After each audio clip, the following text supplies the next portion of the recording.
Tom, I think the big difference in 2026 is going to be quality. What we saw toward the tail end of 2025 was a really, really strong, low quality rally, particularly as you went down the market cap spectrum. So, strong small cap outperformance in the tail end of the year, but it was the non-earners, the lowest market cap names within the Russell 2000 that did well. And as you know, Tom, typically earnings quality and earnings growth wins over time. And so what we're seeing in 2026, it's early, but is a real shift to quality. So although, last week the market was down, Right. the Russell 2000 was up, but more importantly, the S&P 600, the higher quality small caps, were actually up 3%. So showing you the market is now switching to fundamentals and quality. Paul, can we mention that Miletti's rocking it today in something like 10 or 12 below zero? I saw a forecast as like up in that part of the world, it's going to be like 30, 40 below wind chill. Anybody, she could have canceled today. Oh my God, I don't know how they do It is negative 16 real temperature, negative 40 below with the windshield. It's horrible. But I mean, she's a native. She's used to this stuff. I mean, Yeah. but I'm on the first flight to Aruba. I was going to say, Allspring, don't they own the Turks and Caicos? Exactly. Hey, and is this a year where small and mid cap stocks can perform? Because if we think about the last several years, it's really been the big cap tech names that have been leading this market.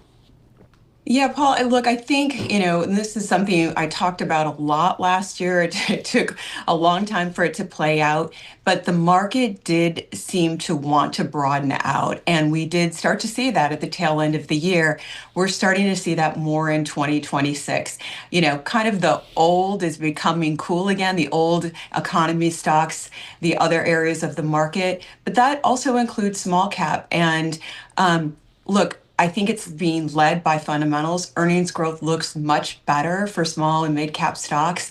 Again, I think it's based on some of the regulatory changes, certainly a lower rate environment, but also the ability for these companies to work really well with all the growth prospects that are coming up.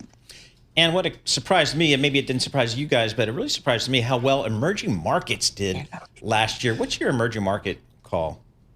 Yeah, I mean, I'm happy to say we were really bullish going into 2025 on emerging markets. Our case, though, in 25 was, the dollar had been pretty strong. It felt like it had peaked out. Easier call last year because of the dollar weakness. But again, in 2026, still believers in EM.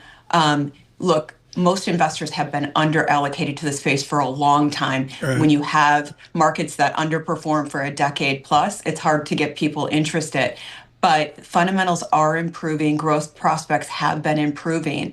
And I think the story is real here. And if you look at EM cycles, they tend to be long lasting. So a decade of underperformance, not that unusual, but I don't think it'd be unusual for us to see 5, 6, 10 years of outperformance either. And Miletti, stay with us. Don't go away. Head of Equity Investments, Allspring Global Investments. Welcome all of you across America the way you choose to listen to us. Good morning on Spotify, particularly in the Pacific Rim. It's warmer in the Pacific Rim this morning. I would think so. Over to India, Spotify, huge success for us in Asia. Good morning on YouTube. Subscribe to Bloomberg Podcast. I didn't know this till a couple of weeks ago. You not only can watch YouTube, but people do it and they just listen to it. Yeah, absolutely. Like they do it in their car and they flip the phone over because they got to drive. Sure.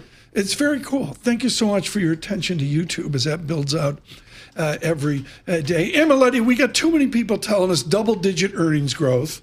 So maybe it models out double-digit or high single-digit or that. What is free cash flow doing on a summed basis? Is growth of free cash flow still advancing? It is, Tom, and I think we're going to see more of that surge, but it's going to come from different places in the market. And so while the growth still looks good of those mega cap stocks at the top of the market, it's decelerating growth. And we're seeing the opposite with some of the other industries and, across other market caps where you're seeing growth accelerate. And that's both in earnings, but more importantly for me, it's in free cash flow. And I think, again, that's why I think why the market has been more focused on this quality metric and the fundamentals, because they are truly improving.